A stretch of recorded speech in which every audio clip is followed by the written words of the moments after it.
చదువుకున్నోళ్ళనే కాదు, నేను ఎక్కడ ఎవరి ఇంట్లో ఉండి పాఠశాలకు పోయినో కళాశాలకు పోయినో ఆ కుటుంబంతో ఉన్న అనుబంధాన్ని ఇవాళ కుటుంబం దగ్గరికి వెళ్ళి నేను కలిసి రావడం జరిగింది. ఆనాడు నాతోని చదువుకున్నోళ్ళు, నాతోని క్రీడలలో పాల్గొన్నోళ్ళు, నాతోని విద్యార్థి రాజకీయాలలో పనిచేసిన వాళ్ళందరినీ కూడా ఇవాళ వనపర్తిలో ఆత్మీయ సమ్మేళనాన్ని ఏర్పాటు చేసి వాళ్ళందరినీ కలుసుకోవడం జరిగింది. ఇంకా కొంతమంది మిత్రులు రాలేదు, వాళ్ళందరినీ కూడా తొందరలోనే కలుసుకుంటానని చెప్పి నేను ఈ సందర్భంగా తెలియజేయదలుచుకున్నాను. ఇవాళ ఈ వనపర్తిలో దాదాపుగా మా మిత్రుడు బట్టి విక్రమార్క గారి సహకారంతో మా ఎమ్మెల్యే గారు, మా ఎంపీ గారు పట్టుబట్టి 1000 కోట్ల రూపాయలతోని ఈరోజు ప్రాజెక్టులను, అభివృద్ధి పనులను ప్రారంభించుకోవడమే కాదు, మా స్వయం సహాయక సంఘాలు, మా ఆడబిడ్డలకు ఈరోజు మా సీతక్క, మా చీఫ్ సెక్రటరీ గారు దాదాపుగా సంఘాలకు 1000 కోట్ల రూపాయల నిధులను ఇవాళ ఆడబిడ్డల అభివృద్ధి కోసం విడుదల ఈ వనపర్తి నగరం నుంచే మనం చేసుకోవడం జరిగింది. ఇదే కాదు, ఈరోజు చిన్నారెడ్డి గారు కాసిం నగర్ ఎత్తిపోతల పథకాన్ని వారు అడగడం జరిగింది. తిరుమలాపాలెం వాళ్ళ సొంత ఊరు కాసిం నగర్, ఈ ప్రాంతంలో 4000 ఎకరాలకు నీళ్లు రావాలంటే కాసిం నగర్ ఎత్తిపోతల పథకం ఇస్తే బాగుంటుంది అని పెద్దలు చిన్నారెడ్డి గారు అడగడమే కాదు, ఆ ప్రాజెక్టుకు మాధవరెడ్డి గారు, డాక్టర్ మాధవరెడ్డి గారు పేరు పెట్టాలని. ఆనాడు ఎవరు ఉస్మానియా, ఆనాడు ఎవరు నిమ్స్ ఆసుపత్రికి పోయినా, మన వనపర్తే కాదు మన మహబూబ్ నగర్ జిల్లా నుంచి ఎవరు వెళ్ళినా వాళ్ళకు ప్రత్యేకమైన వైద్యాన్ని చేయించి ఒక్క రూపాయి కూడా ఖర్చు లేకుండా డాక్టర్ జిల్లెల మాధవరెడ్డి గారు బ్రతుకున్నంత కాలం ఆఖరి శ్వాస వరకు వారి ప్రాంత పేదలకు వైద్య సేవలను అందించిండు, వారికి సహకారం అందించిండు. తప్పకుండా డాక్టర్ చిన్నారెడ్డి గారు అడిగిన కాసిం నగర్ ఎత్తిపోతల పథకాన్ని మా ప్రభుత్వం మంజూరు చేస్తుంది. 4000 ఎకరాలకు నీళ్ళు ఇవ్వడమే కాదు, డాక్టర్ మాధవరెడ్డి గారు పేరు పెట్టి వారు శాశ్వతంగా వారి సేవలను ఈరోజు గుర్తు చేసుకునే విధంగా పెట్టుకుంటాం. అదే కాదు, మా శాసనసభ్యుడు ఇలా అడిగాడు, జయరాములు గారి పేరు పెట్టాలి, డాక్టర్ బాలకృష్ణయ్య గారి పేరు పెట్టాలి అని. నాకు ఇంత గొప్ప అవకాశం, డాక్టర్ బాలకృష్ణయ్య గారి పేరు, జయరాములు గారి పేరు పెట్టే అవకాశం ఈరోజు ఈ సంస్థలకు వచ్చింది. తప్పకుండా ఆ మాజీ శాసనసభ్యుల పేర్లు పెట్టే బాధ్యత ఈ ప్రాంత ప్రజలకు, ఈ పేదలకు వారు అందించిన సేవలకు మనం ఇయ్యగలిగిన గుర్తింపు ఇదే. అందుకే రాష్ట్ర ప్రభుత్వం వేదిక మీద నుంచి ప్రధాన కార్యదర్శి గారికి నేను ఆదేశాలు ఇస్తున్నా, మాజీ శాసనసభ్యులు బాలకృష్ణయ్య గారి పేరు, మాజీ శాసనసభ్యులు జయరాములు గారి పేరు, అదేవిధంగా డాక్టర్ చిన్నారెడ్డి గారి పేర్లను ఈ ప్రాజెక్టులకు పెట్టడానికి అవసరమైన చర్యలు చేపట్టండి అని చెప్పి నేను చీఫ్ సెక్రటరీ గారికి ఆదేశాలు ఇస్తున్నా.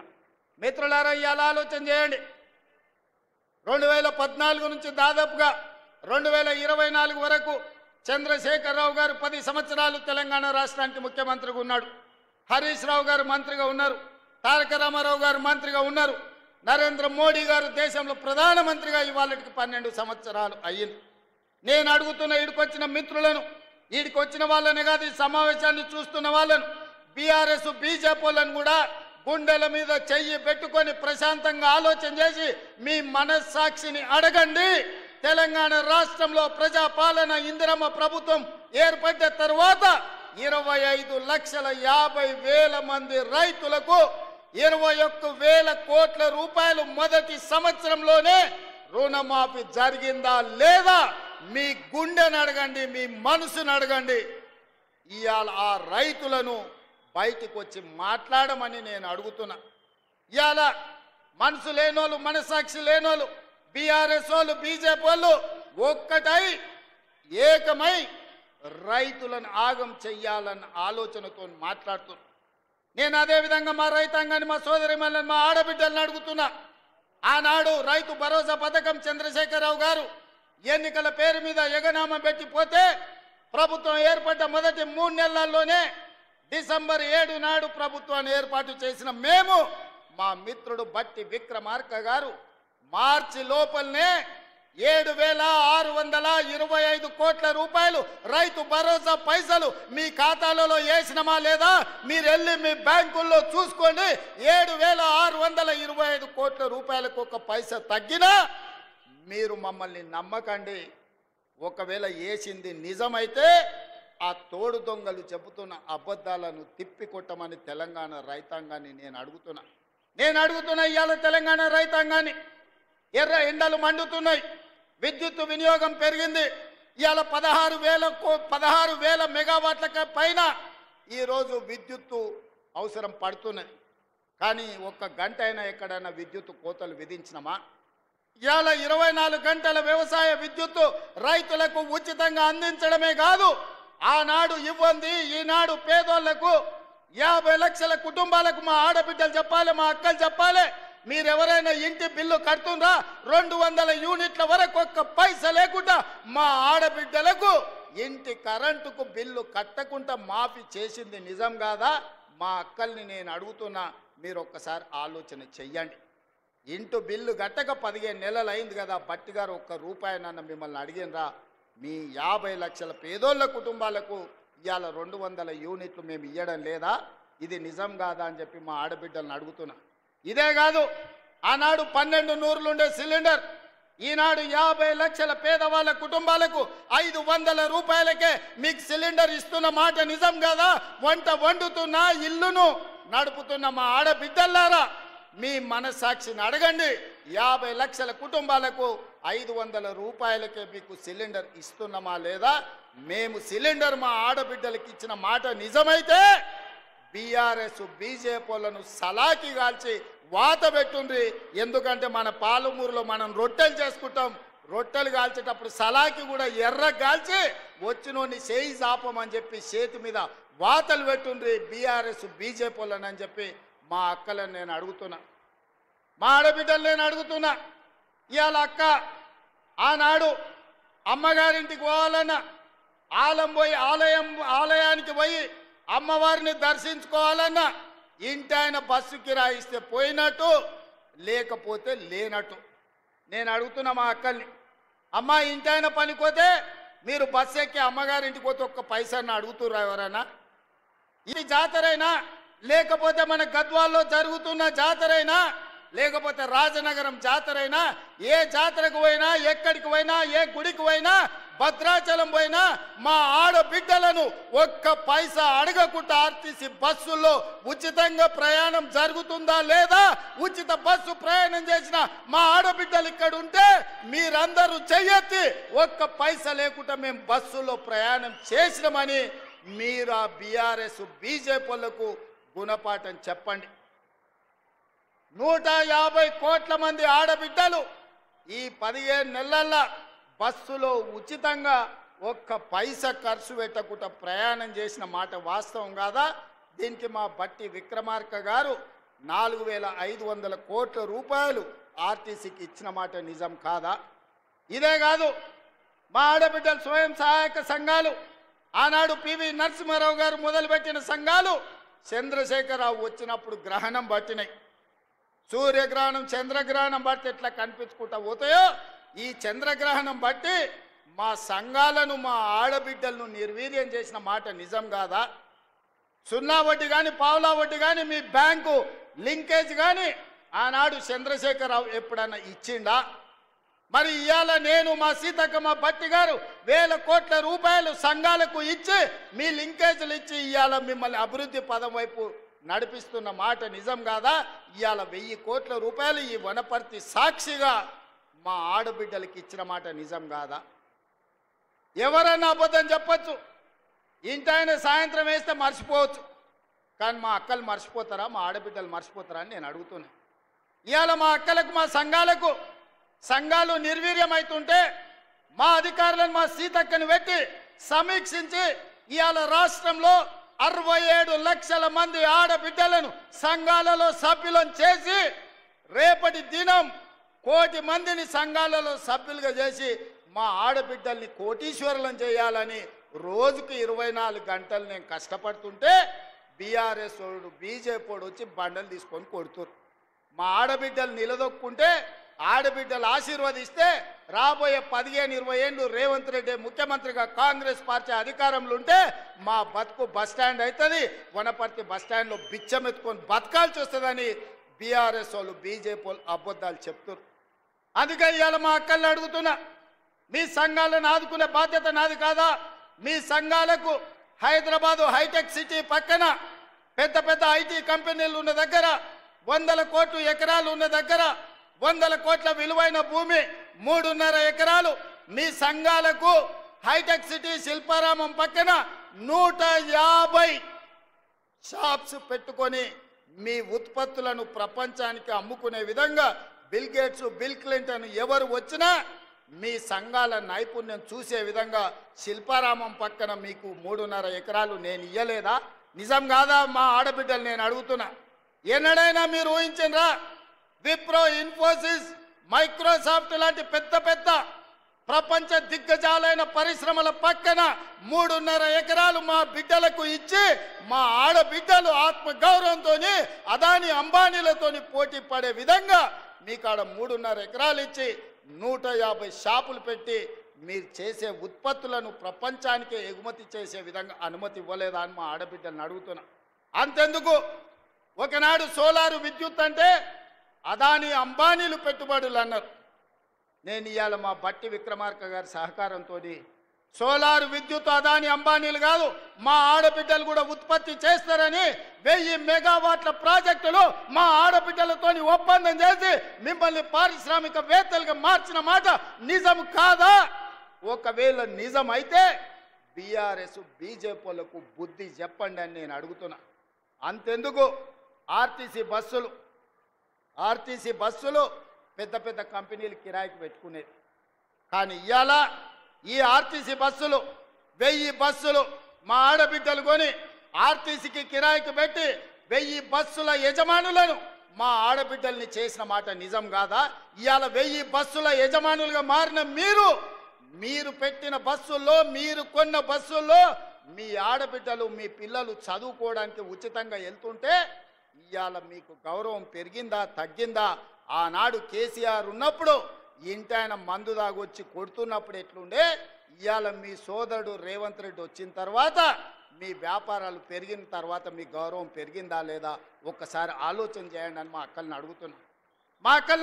ఇవాళ నేను ఒకనాడు పాఠశాలల్లో బట్టలు కుట్టాలంటే చంద్రశేఖరరావు పెద్ద పెద్ద కంపెనీలకు ఇచ్చి కమిషన్లు మెక్కిండు.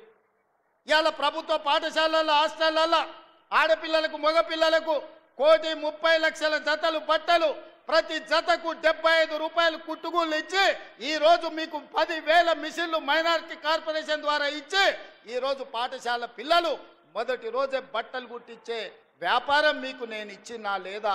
ఇవాళ మా అక్కల్ని ఆలోచన చేయమని నేను అడుగుతున్నా. ఇవాళ పాఠశాలల నిర్వహణ అమ్మ ఆదర్శ పాఠశాల పేరు మీద పాఠశాలలు మీ పేదోళ్ళ పిల్లలు, మీ పిల్లలు ఏ పాఠశాలలు అయితే చదువుతున్నారో ఆ పాఠశాలలు నిర్వహించే బాధ్యత మా ఆడబిడ్డలకు అమ్మ ఆదర్శ పాఠశాల ఇచ్చింది నిజం కాదా అని మా ఆడబిడ్డలు నేను అడుగుతున్నా. ఈరోజు మా ఆడబిడ్డల్ని శక్తివంతులు చేసి మా ఆడబిడ్డల చేతుల్లో నగదు ఉంటే గలగలలాడుతుంటే కుటుంబం బాగుపడుతుంది, పిల్లలు చదువుకుంటారు, ఇంటి గౌరవం పెరుగుద్దని ఇవాళ నిర్ణయం తీసుకున్న మాట నిజం కాదా?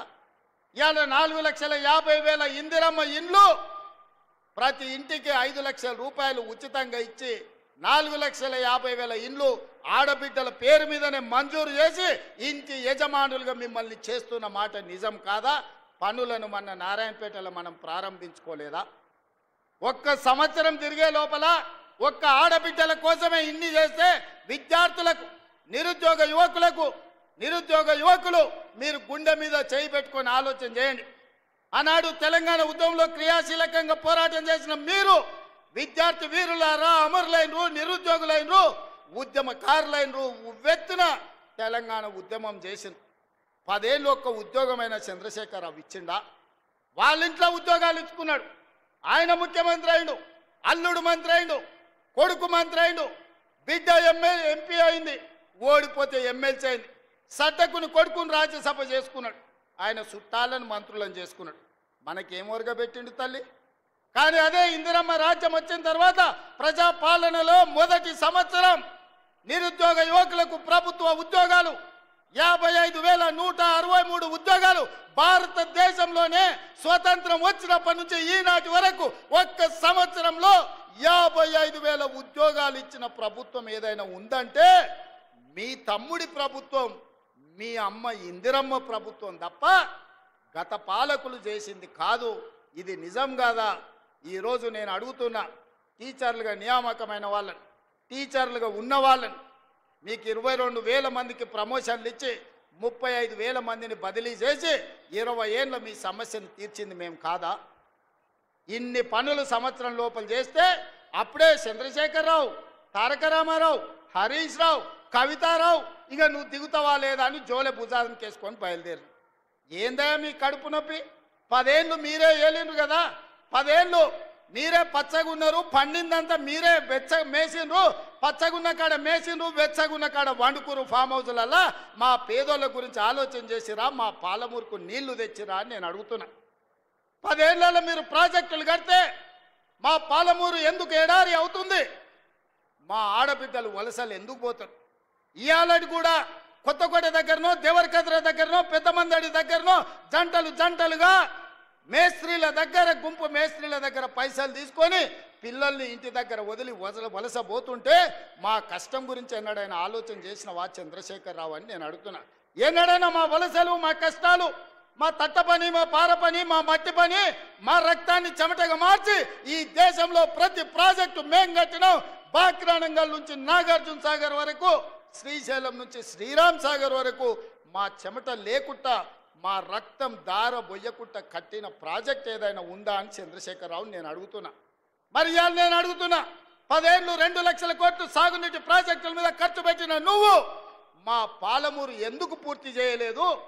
మా కల్వకుర్తిని ఎందుకు పడావు పెట్టినవు? మా భీమా, నెట్టెంపాడు, కోయిల్ సాగర్, మా సంపత్ కొట్లాడిన తుమ్మిళ్ళ ప్రాజెక్ట్ ఎక్కడికి పోయింది? ఆర్డిఎస్ ప్రాజెక్టు ఎందుకు ఎండిపోయిందని నేను అడుగుతున్నా.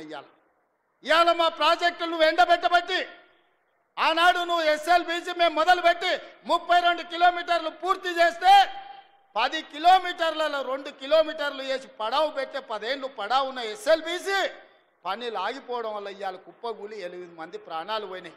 ఈ పాపం నీది కాదా చంద్రశేఖరరావు? ఈ పాపాల భైరవుడివి నువ్వు కాదా? మా ప్రాణాలను, మా ఆస్తులను కొల్లగొట్టి ఇవాళ రాయలసీమకు నీళ్లు తరలించకపోతుంటే గుడ్లప్పగిచ్చి చూస్తున్నావు కదా. రాయలసీమకు నీళ్లు తరలించడానికి కారణం నువ్వు కాదా? ఆనాడు రాజశేఖర రెడ్డి ఉన్నప్పుడు పోతిరెడ్డి పాడు పొక్క పెద్ద చేసి నువ్వు మంత్రిగా ఉన్నప్పుడు తండ్రి నీళ్లు తీసుకుపోయాడు. ఇవాళ కొడుకు ముఖ్యమంత్రి అయినాక ప్రగతి భవన్లో పిలిచి పంచపక్ష ప్రమాణాలు పెట్టి రాయలసీమ ఎత్తిపోతల పథకానికి పునాదులేసింది నువ్వు కాదా?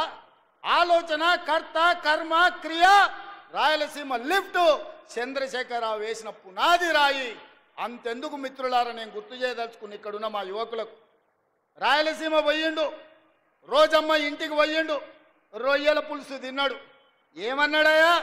రొయ్యల పులుసు తిని రాయలసీమను రతనాల సీమ చేస్తాన్న సన్నాసోడేవాడని నేను అడుగుతున్నా. రోజమ్మ పెట్టిన రొయ్యల పులుసు తింటేనే రాయలసీమను రతనాల సీమ చేయాలన్న చంద్రశేఖరరావు మా పాలమూరు, కరీంనగర్ నుంచి వలస వచ్చిన నిన్ను హక్కున పెట్టుకొని గుండెల్లో పెట్టుకొని భుజాల మీద మోసి పార్లమెంటు సభ్యుడిగా ఢిల్లీకి పంపిస్తే ఇవాళ తెలంగాణ రాష్ట్రానికి ముఖ్యమంత్రి అయినవు. మరి మాకెంత చేయాలో నువ్వు? ఇవాళ నిన్ను ఎంపీగా గెలిపించినందుకు నీ చర్మం వచ్చి మా పాలమూరు బిడ్డలకు చెప్పులు కుట్టించినా కూడా అది తక్కువనే అవుతుంది. నువ్వు పాలమూరు ద్రోహివి. కృష్ణానది జలాలు ఈరోజు ఆంధ్రప్రదేశ్, రాయలసీమ కొల్లగొట్టకపోతుందంటే 100% దుర్మార్గుడివి నువ్వు. ఈరోజు 811 టీఎంసీల్లో 512 టీఎంసీలు ఆంధ్రకు తీసుకుపోయినని సంతకం పెట్టిన దుర్మార్గుడివి. ఇవాళ సంతకమే తెలంగాణ రైతాంగానికి యమపాశమై ఈరోజు మా ప్రాణాలను బలిగొనే పరిస్థితి వచ్చింది. అందుకే ఇవాళ ప్రాజెక్టుల మీద, నీళ్ల మీద, పడావు పడ్డ పాలమూరు మీద, ఇక్కడ పుట్టి ఇక్కడ పెరిగి, పుట్టింది అచ్చంపేట్ల, పెరిగింది వనపర్తిలా, గెలిచింది కొడంగల్లా, ఈ పాలమూరు రుణం తీర్చుకోనికనే తెలంగాణ ముఖ్యమంత్రినైనా మా నారాయణపేట కొడంగల్ మక్తల్ ప్రాజెక్టు ప్రారంభిస్తే కేసులేసి అడ్డుకోవాలనే ప్రయత్నం చేస్తున్నావు. ఎస్ఎల్బీసీని పడావు పెడితే పని చేయాలంటే అడ్డం వచ్చి పండుకుంటున్నావు. ఇవాళ మా పాలమూరును పడావు పెట్టిందే నువ్వు చంద్రశేఖరరావు. నిన్ను నమ్మినందుకు మమ్మల్ని నట్టేట ముంచినవు. వెనకటికి పెద్దలు చెప్పినట్టు నమ్మి నానబోస్తే పుచ్చి బుర్రెలేనని ఇవాళ చంద్రశేఖరరావు నమ్ముకున్నందుకు పాలమూరు జిల్లా ఎడారిగా మారింది. అందుకే మిత్రులారా, ఇవాళ మీరు ఒక్కసారి ఆలోచన చేయండి. 10 సంవత్సరాలు చంద్రశేఖరరావు ప్రభుత్వం, బీఆర్ఎస్ ప్రభుత్వమే ఉన్నది కదా. మీరందరు కలిసి మేఘారెడ్డి, నన్ను, మల్లురవిని, బట్టి విక్రమార్క గారిని, మధుసూదన్ రెడ్డిని, రాజేష్ను, శంకర్ను ఆశీర్వదించి 5 ఏళ్ల కోసం అధికారం ఇస్తే ఏడాది కాకముందే మమ్మల్ని దిగిపోమంటారు. ఇది న్యాయమా? ఒక్కసారి ఆలోచన చేయండి.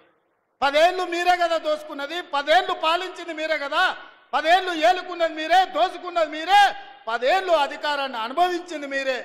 ఒక పాలమూరు రైతు బిడ్డ నల్లమల్ల ప్రాంతం నుంచి తెలంగాణకు ముఖ్యమంత్రి అయితే చూసి ఓర్వలేరా? మీరు, మీ కొడుకులు, మీ మనవళ్ళు మీరు ఏలనిక్క పుడితే మేమేమో ఇవాళ బిచ్చమెత్తుకోవడానికి పుట్టినమా అని నేను అడుగుతున్నా. మీలాక మేము చదువుకోలేదా? మీలాక మాకు తెలివితేటలు లేవా? మీలాక మేము పరిపాలన చేయలేమా? మా పాలమూరులకు శక్తి లేదా? ఈ దేశమే కాదు, ఈ ప్రపంచాన్నే నడిపించగలిగిన శక్తి నా సోదరులకు, నా సోదరిమణులకు ఉంది. చంద్రశేఖరరావు, నువ్వు అనుకుంటున్నావేమో బిడ్డ పాలమూరోడు అమాయకుడని. మాది అమాయకత్వం కాదు, మాది మంచితనం. మా మంచితనాన్ని నువ్వు పరీక్ష పెడితే తిక్క రేగిందంటే డొక్కజించి డోలు కడతాం. మా సోదరుల సంగతి, మా జిల్లా సంగతి ఇంకా నువ్వు మొత్తం చూడలే.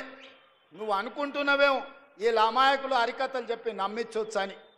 ఈ అరికథలు, పిట్టకథలు నడవవు చంద్రశేఖరరావు. చాలా మందిని చూసినాం. నల్లమలకు రా, ఒకసారి తెలుస్తుంది మా పౌరుషం ఏందో. నల్లమల అడవుల నుంచి దేశానికే నాయకత్వం వహించిన పటేల్ సుధాకర్ రెడ్డి మా పాలమూరు బిడ్డ, మర్చిపోకు. పౌరుషానికి, పోరాటానికి మా పండుగ సాయన్న మా పాలమూరు బిడ్డ, మర్చిపోకు అని నేను చెప్పదలుచుకున్నా. మొట్టమొదటి తెలంగాణ ముఖ్యమంత్రి బూరుగుల రామకృష్ణారావు మా పాలమూరు బిడ్డ, నువ్వు మర్చిపోకు. ఉత్తమ పార్లమెంటేరియన్ వచ్చిన మా జైపాల్ రెడ్డి మా పాలమూరు బిడ్డ. మా మహేంద్రనాథ్ నీతికి, నిజాయితీకి మరుపేరైన, ప్రపంచంలోనే నీతిమంతుడని చెప్తే గుర్తుపట్టే నాయకుడు మహేంద్రనాథ్ది పాలమూరు అన్న సంగతి మర్చిపోకు. ఆనాడు అంతెందుకు తెలంగాణ కోసం మొట్టమొదట గలం విప్పింది, గజ్జ గట్టించింది. ఇదే ప్రాంగణంలో సమావేశం పెట్టింది డాక్టర్ జిల్లెళ్ల చిన్నారెడ్డి. 2000 సంవత్సరంలో తెలంగాణ రాష్ట్రాన్ని, మళ్ళీ తెలంగాణ ఉద్యమానికి ఊపిరి లూదింది డాక్టర్ జిల్లె